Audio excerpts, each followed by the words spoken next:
എല്ലാവർക്കും നമസ്കാരം. ശ്രീമദ് ഭഗവത്ഗീത 1-ാം അധ്യായം അർജുന വിഷാദയോഗം. ഇന്നലെ 28-ാമത്തെ ശ്ലോകത്തിൻ്റെ 1-ാം ഭാഗം, അതായത് ആദ്യത്തെ 2 വരിയും ചൊല്ലിയിരുന്നു. അതിൻ്റെ ബാക്കിയും 29-30 ശ്ലോകങ്ങളും. കൃപയാ പരയാവിഷ്ടോ വിഷീദന്നിതമബ്രവീത, ഈ ഒരു ഭാഗമാണ് ഇന്നലെ ചൊല്ലിയത്. അതിൻ്റെ ബാക്കി ദൃഷ്ടേമം സ്വജനം കൃഷ്ണ യുയുൽസും സമവസ്ഥിതം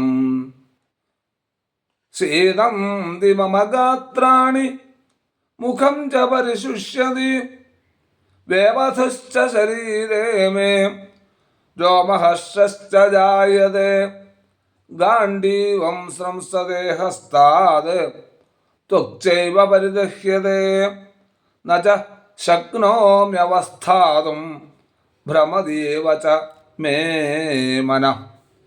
അർജുന ഉവാച, കൃഷ്ണ, യുയുത്സും സമുപസ്ഥിതം ഇമം സ്വജനം ദൃഷ്ട്വാ മമ ഗാത്രാണി സീദന്തി മുഖം പരിശുഷ്യതി ച മേ ശരീരേ വേപഥുഃ ച രോമഹർഷഃ ച ജായതേ ഗാണ്ഡീവം ഹസ്താത് സ്രംസതേ ത്വക്ച ഏവ പരിദഹ്യതേ അവസ്ഥാതും ച ന ശക്നോമി മേ മനഃ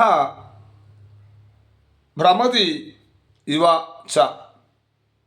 ഈ ഒരു ബന്ധനങ്ങളൊക്കെ കണ്ടിട്ട് അർജുനൻ പറയുകയാണ്, എൻ്റെ കൃഷ്ണ, യുദ്ധത്തിന് അണിനിരന്നിരിക്കുന്ന ഈ സ്വജനത്തെ കണ്ടിട്ട്, സ്വന്തം ജനങ്ങളെയൊക്കെ കണ്ടിട്ട് എൻ്റെ അവയവങ്ങളൊക്കെ തളരുകയാണ്. മുഖം വല്ലാതെ വരളുന്നു. എൻ്റെ ശരീരത്തിന് വിറയലും അതുപോലെ രോമാഞ്ചമൊക്കെ ഉണ്ടാവുക. കയ്യിൽ നിന്ന് ഗാണ്ഡീവം വഴുതിപ്പോകുന്നു. തൊലി മുഴുവൻ പൊള്ളുകയാണ്.